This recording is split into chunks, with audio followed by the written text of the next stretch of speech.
Hello दोस्तों, आज हम पढ़ने वाले हैं वर्ग 10वां के हिंदी के काव्य खंड से अंतिम और 12वां अध्याय, जिसका नाम है मेरे बिना तुम प्रभु। आज हम जो चैप्टर पढ़ने वाले हैं उसका नाम क्या है? मेरे बिना तुम प्रभु, अध्याय 12। और इसके कवि कौन है?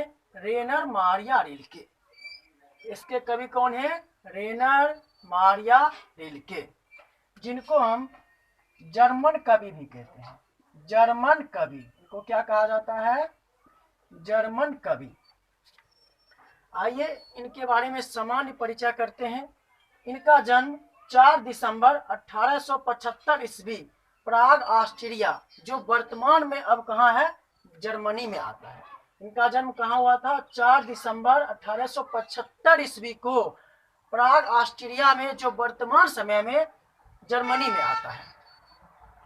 और इनके पिता का नाम जोसेफ रिल्के। इनके पिताजी का क्या नाम था? Joseph Rilke. और माता का नाम सोफिया था। और इनका जो मृत्यु है 26 दिसंबर 1926 ईस्वी को हुआ।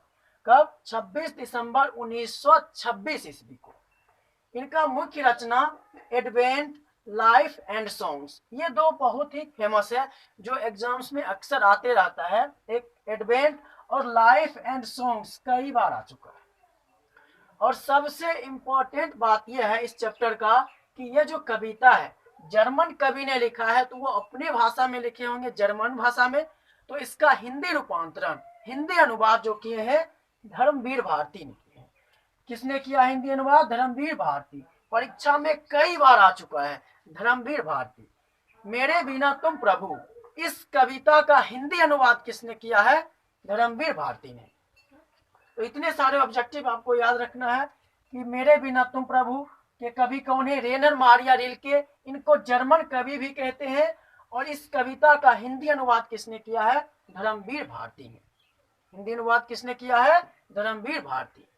आइए अब हम कविता में चलते हैं। कवि इस कविता के माध्यम से क्या कहना चाहते हैं? कहते हैं मेरे बिना तुम प्रभु। चलिए देखते हैं, पेज नंबर 153 में है। जब मेरा अस्तित्व ना रहेगा प्रभु, तब तुम क्या करोगे? प्रस्तुत कविता में कवि अपने मालिक वर्ग पर, अपने ईश्वर पर प्रश्न चिन्ह खड़ा करते हुए कहते हैं, हे ईश्वर, यदि मेरा अस्तित्व ना रहेगा तब तुम क्या करोगे? जब मैं तुम्हारा जलपात टूट कर बिखर जाऊंगा। कहते हैं जब मैं तुम्हारा जलपात्र टूट कर बिखर जाऊंगा। जलपात्र मतलब जिसमें पानी को रखते हैं, जल रखने वाला पात्र, पात्र मतलब बर्तन। तो कहते हैं जब मैं आपका जलपात्र टूट जाऊंगा तो आप जल किसमें रखोगे? जब मैं तुम्हारी मदिरा सूख जाऊंगा या स्वादहीन हो जाऊंगा। मदिरा मतलब दारू या शराब जिसको कहते हैं। कहते हैं यदि मैं तुम्हारा दारू सूख जाऊं या स्वादहीन हो जाऊं तब तुम क्या करोगे? तो जो पहला 3 पंक्ति है इसमें देखिए, इस तीनों पंक्ति में कवि यही कहना चाहते हैं, हमेशा ईश्वर पर, ईश्वर वर्ग पर प्रश्न चिन्ह खड़ा करते हुए कहते हैं कि हे ईश्वर, साफ साफ भाषा में कहते हैं, ईश्वर यदि मैं ना रहूं तो तुम्हारा इस दुनिया में कोई महत्व नहीं है, तुम्हें कोई पूजने वाला पूछने वाला भी नहीं रहेगा। इसलिए कहते हैं जब मेरा अस्तित्व ना रहेगा, कहते हैं ईश्वर यदि मैं ना रहूंगा तो आप भी नहीं रहोगे, तब तुम क्या करोगे? तुम्हें कौन पूजेगा, तुम्हें कौन पूछेगा? जब मैं तुम्हारा जलपात्र टूट कर बिखर जाऊंगा या मैं तुम्हारे पानी रखने का बर्तन टूट जाऊंगा तब तुम पानी किसमें पियोगे? अर्थात इसका भाव यह है कि जब मैं ना रहूंगा तो तब तुम क्या करोगे? जब मैं तुम्हारी मदिरा सूख जाऊंगा या स्वादहीन हो जाऊंगा तब तुम क्या करोगे? मैं तुम्हारा जो मदिरा हूं स्वादहीन हो जाऊंगा या सूख जाऊंगा तब तुम क्या करोगे? आगे, मैं तुम्हारा वेश हूं, तुम्हारी वृत्ति हूं। वेश मतलब पहचान और वृत्ति मतलब होता है पेशा। वृत्ति मतलब पेशा। कहते हैं कभी हे ईश्वर, मैं तुम्हारा क्या हूं? वेश हूं, पहचान हूं, तुम्हारी क्या हूं? वृत्ति हूं। मुझे खोकर तुम अपना अर्थ खो बैठोगे। यदि मैं ना रहूं तो तुम्हारा कोई अर्थ नहीं रहेगा। मुझे खोकर तुम अपना भी अर्थ खो बैठोगे। मेरे बिना तुम गृहहीन निर्वासित होगे, स्वागत विहीन। गृहहीन मतलब जिसके पास घर ना हो, अर्थात मेरे बिना तुम घर से निर्वासित हो जाओगे। आप भटकते इधर उधर भटकते रहोगे, स्वागत विहीन। आपको कोई स्वागत करने वाला भी नहीं रहेगा, कोई पूछने वाला भी नहीं रहेगा। मैं तुम्हारी पादुका हूं, मेरे बिना तुम्हारे चरणों में छाले पड़ जाएंगे, वे भटकेंगे लहूलुहान। कहते मैं तुम्हारा क्या हूँ, पादुका हूँ। कभी खुद को पादुका कह रहे हैं, यानी चप्पल या जूता कह सकते हैं, या खराम जो पुराने समय में पहना जाता था। कहते हैं मैं तुम्हारा क्या हूँ, चप्पल समझिए, चप्पल हूँ। यदि आपके पैरों में ये चप्पल ना रहे तो आपके पैर क्या हो जाएंगे, तुम्हारे चरणों में छाले पड़ जाएंगे। आप खाली पैर चलते चलते आपके चरणों में छाले पड़ जाएंगे, वे भटकेंगे लहूलुहान, वो खून से लहूलुहान हो जाएंगे। अर्थात साफ साफ कहना चाहते हैं कि यदि मैं ना रहूं तो तुम्हारा कोई अस्तित्व ही नहीं है।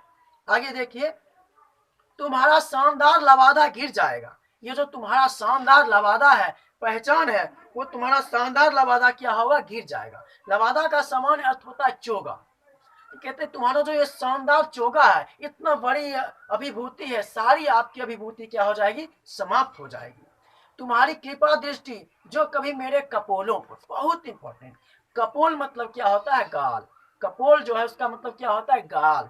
कहते हैं जो तुम्हारी कृपा दृष्टि कभी मेरे कपोलों पर, मेरे गालों की नर्म सैया पर, सैया मतलब बिछावन, मेरे गालों की नर्म सैया पर विश्राम करती थी, निराश होकर वो सुख खोजेगी जो मैं उसे देता था। कहते हैं तुम्हारा शानदार लवादा गिर जाएगा। तुम्हारी जो कृपा दृष्टि है, तुम्हारी जो कृपा दृष्टि है, वो जो मेरे कपोलों पर, मेरे गालों की नर्म बिछापन पर कभी विश्राम किया करती थी, वह निराश होकर क्या करेगी, सुख खोजेगी, वह सुख जो मैं उसे देता था। आगे सुनिए, दूर की चट्टानों की ठंडी गोद में सूर्यास्त के रंगों में घुलने का सुख। कहते हैं दूर की चट्टानों की ठंडी गोद में सूर्यास्त के रंगों में घुलने का सुख। वो जो शाम का अर्घ बेला है, उस अर्घ बेला में मैं आपको याद करता था, हमेशा याद करता था। ऐसे लगता था कि जैसे दूर की चट्टानों की ठंडी गोद में बैठने का सुख, या सूर्यास्त के रंगों में घुलने का सुख का यह मतलब है कि सूर्यास्त के समय जब होता तो मैं आपको अर्घ बेला करता था, याद करता था, पूजा करता था, वो सुख आपको कोई नहीं देगा। प्रभु प्रभु मुझे आशंका होती है, कभी कहते हैं मुझे आशंका होती है प्रभु, मेरे बिना तुम क्या करोगे, यदि मैं ना रहूंगा तब तुम क्या करोगे, मेरे बिना तुम क्या करोगे। तो हमें उम्मीद है आप इसका सामान्य अर्थ समझ गए होंगे। ये जो प्रस्तुत कविता मेरे बिना तुम प्रभु है, यानी मध्यम वर्ग से उच्च वर्ग के पूंजीपति वर्ग पर गहरा प्रहार किया गया है। ये जो कविता है एक भक्त और ईश्वर के पहलू में लिखे हैं, परंतु यहाँ पर भक्त और ईश्वर जो है, ईश्वर का मानवीकरण करते हुए एक गरीब व्यक्ति अर्थात एक मध्यम वर्ग परिवार और एक पूंजीपति व्यक्ति के बीच संबंध जोड़ा है। कहते हैं यदि हे पूंजीपति, यदि मैं ना रहूंगा तो तुम्हारा क्या होगा, तुम्हें कोई महत्व देने वाला नहीं रहेगा, इसलिए जो भी तुम हो वो मेरी वजह से हो। जिस प्रकार कवि कहते हैं हे ईश्वर, आप जो भी हैं वो मेरी वजह से हैं, यदि मैं ना रहूं तो आपका कोई अस्तित्व इस दुनिया में नहीं रहेगा। तो देखिए सामान्यतः ये जो कविता है इसका आप सामान्य अर्थ समझ गए होंगे। इससे महत्वपूर्ण ऑब्जेक्टिव प्रश्न आपको याद रखना है कि सबसे पहले रेनर मारिया रिल्के कौन कवि है, जर्मन कवि है, और इस कविता का हिंदी अनुवाद किसने किया है, तो इस कविता का हिंदी अनुवाद धर्मवीर भारती ने किया है, धर्मवीर भारती ने। अब थोड़ा सा हमारे पाठ्य पुस्तक में पेज नंबर 152 में दे दिया गया है, मतलब कुछ कविता के बारे में। तो सबसे पहले आप जब भी कहानी या कविता पढ़िए उससे लाइन बाय लाइन एक एक लाइन को पढ़िए, एक एक लाइन को पढ़िए, नोट करिए, उसमें जो आपको अच्छा लगता है वो अपने नोटबुक में उतार लीजिए, फिर देखिए आप कितना कमाल करते हैं। प्रसिद्ध हिंदी कवि धर्मवीर भारती द्वारा भाषांतरित इस महान जर्मन कवि की कविता यहाँ प्रस्तुत है। इससे स्पष्ट होता है कि इस कविता का हिंदी अनुवाद है किसने किया है, धर्मवीर भारती ने। और जो कवि है रेनर मारिया रिल्के, वो कहाँ के हैं, जर्मनी के। यह कविता विश्व कविता के भाषांतरित संकलित देशांतर से ली गई है, और सबसे इंपॉर्टेंट ये कहाँ से ली गई है, देशांतर से। ये भी हमको याद रखना है, ये जो कविता है कहाँ से ली गई है, देशांतरण से संकलित है। रिल्के का आधुनिक विश्व कविता पर प्रभाव बताया जाता है। रिल्के मरमी ईसाई कवियों जैसी पवित्र आस्था के आस्तिक कवि थे। आस्तिक मतलब होता है जो ईश्वर या वेद में विश्वास रखता है, और इसका उल्टा एक होता है नास्तिक, जो ईश्वर या वेद में विश्वास नहीं रखता है। जिनकी कविता में रहस्यवाद के आधुनिक स्वर सुने जाते हैं। प्रस्तुत कविता इस तथ्य की एक दुर्लभ साखी है। साखी का मतलब होता है सबूत, एक सबूत पेश करती है। बिना भक्त के भगवान एकाकी और निरूपाय है। कहते हैं यह कविता के माध्यम से कवि कि बगैर भक्त के भगवान जो है क्या हो जाते हैं, एकाकी और निरूपाय, उनका कोई महत्व नहीं रह पाता है। उनकी भगवता भी भक्त की सत्ता पर ही निर्भर करती है। उनकी जो महान भगवता है, उनका जो शासन है, राज है, वो भक्त की ही सत्ता पर निर्भर करती है। यदि भक्त ना हो तो उनका कोई महत्व नहीं रह जाता। अर्थात हम इसके माध्यम से कह सकते हैं टिप्पणी करके नेताओं पर कि जो नेता लोग हैं उनका जो ये सत्ता है हम जनताओं पर ही निर्भर करता है। देखिए जो कविता होता है उसका कहीं ना कहीं उपयोग हमारे सामान्य जीवन में होता है। उनमें लिखे गए शब्द का कहीं ना कहीं मार्मिक प्रयोग हमारे सामान्य जीवन में होता है, दैनिक जीवन में होता है। इसलिए इसका उदाहरण हम अपने दैनिक जीवन से ले सकते हैं। व्यक्ति और विराट सत्य एक दूसरे पर निर्भर है। प्रेम के धरातल पर अत्यंत पावनता पूर्वक यह कविता इस सत्य को भी व्यक्त करती है।